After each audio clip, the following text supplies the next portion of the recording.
লাল, কান্দে। তুমি কান্দো কেন? আপনি এত পাশা, ছোট্ট একটা বাচ্চা, আমরা তো খেজুর পাবো তো, আমাদের ভাগেতে কিছু খেজুর আসবে তো, আমরা একটা নয় কিছু কমে নিতাম। সাইয়েদনা ওমর ফারুক বলছেন, আমি কি বাপ না? আমার কি মায়া নাই? আমার কি মহব্বত নাই? আমি কি ভালোবাসি না? আল্লাহর কসম করে বলি, পাষাণ হৃদয়ের জন্য আমি এটা করিনি। যে খেজুরটা সে মুখে নিয়েছে, সেই খেজুর যে আমার ভাগে আসবে তার গ্যারান্টি কি? যেরকম সুবহানাল্লাহ।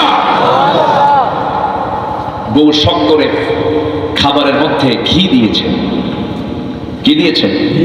60 দিরহাম দিয়ে এক্সট্রা করে ঘি কিনে সে ঘি দিয়েছে খাবারের ভিতরে। সাইয়েদনা ওমর ফারুক বলেন, স্ত্রী আজকে খাবারটা এত উন্নত কেন? কি হয়েছে? কি এক্সট্রা করে ঘি দিয়েছে, সুন্দর হয়েছে। টাকা পাইলা কোথায়? কিছু টাকা জমাইছি। কিছু টাকা কি করছি? জমাইছি। কত টাকা জমাইছো? এত টাকা। পরের দিন অর্থমন্ত্রীকে গিয়ে বলতেছে, শোনো, আমার বেতন যা আছে ওখান থেকে এত টাকা কমায় দিও, আমার সংসার চলবে। আল্লাহু আকবার বলেন। শাসক কি বলেন? বলেন কি? শাসক। আমরা এমন শাসক কি চাই? আমরা এমন শাসক কি চাই? আল্লাহ কবুল করুন, আল্লাহ কবুল করুন, আল্লাহ কবুল করুন। আমার দেশে টাকার অভাব নেই, সম্পদের অভাব নাই।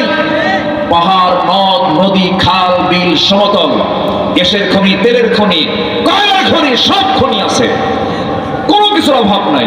আমার দেশ থেকে আয়ারল্যান্ডে যেতে হবে না, আমার দেশ থেকে ইউরোপে যেতে হবে না, আমার দেশ থেকে প্রবাস জীবনে এত কষ্ট করে লাগবে না। শুধু যদি সব নেতৃত্ব বাংলাদেশে তৈরি হয়ে যায়, আমার দেশ হবে গোটা পৃথিবীর একটা মডেল রাষ্ট্র। কিন্তু সমস্যা হলো, মাছ ধরে আনে জেলে, কিন্তু ডুলার তলা নাই। ডুলার কি নাই? এলাকায় ডুলা কয় না কি কয়? দেখেন, ভাষা জানি তো।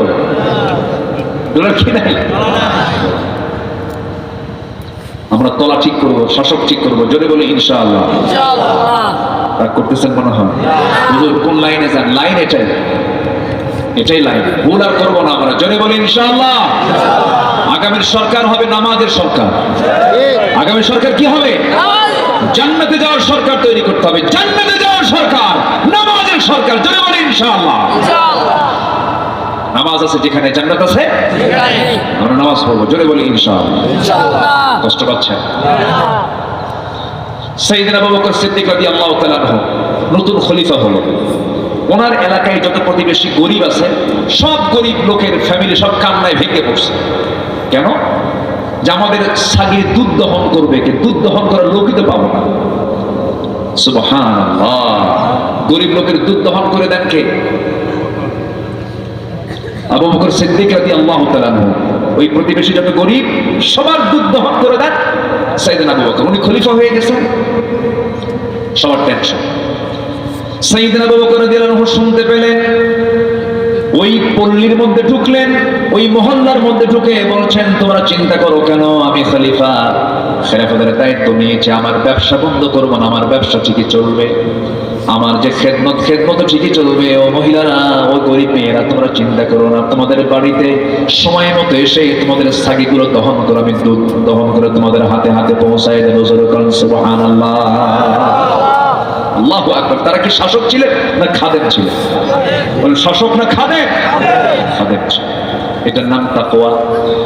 নাম্বার 3 হলো নামাজ কায়েম যারা করবে। নাম্বার 4 হলো যারা রোজা পালন করবে। নাম্বার 5 হলো যারা আল্লাহর প্রতি তাওয়াক্কুল করবে। নাম্বার 6 হলো যারা আল্লাহর জন্য সম্পদ ব্যয় করবে। নাম্বার 7 হলো মন্দ কাজ প্রতিহত করবে, ভালোকে প্রতিষ্ঠা করবে। নাম্বার 8 হলো শিরক থেকে দূরে থাকবে। নাম্বার 9 হলো আল্লাহর জন্য ধৈর্য ধারণ করবে। ইন্নামা ইউওয়াফাস সাবিরুনা আজরাহুম বিগাইরি হিসাব। জোরে বলুন আল্লাহু আকবার। মাহফিলে বসা আগে না ধৈর্য আগে? বলেন বলেন। নামাজে দাঁড়ানো আগে না ধৈর্য আগে? ইস্তাঈনু বিস-সাবরি ওয়াস-সালাত। দেখবেন কিছু কিছু মুসল্লির গায়ে চুলকানি হয়, নামাজ কখন শেষ হবে? গলা কি করবেন? এরকম আছে না নাই? ইমাম লম্বা করলেই এই গলা কাশি মারা শুরু করে, আছে কিনা?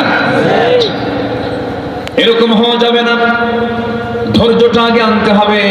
ধৈর্য যার আছে সফলতা তার আছে। জাগতিক জীবনেও কি দরকার বলে? ধৈর্য আগে দরকার। বিয়ে আগে না ধৈর্য আগে?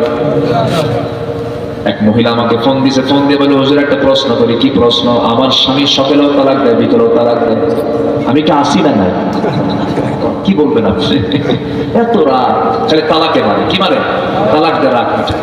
তালাক দেয় রাগ মিটালে কি ওর বউ থাকবে? আশ্চর্য কথা, এটা কিন্তু ব্যাপক মহামারী আমার দেশে। কিছু হইলেই তালাক শব্দ উঠায় ফেলে দিয়ে আবার পরে আমাদেরকে ফোন দেবে, হুজুর কাম সারছে হুজুর।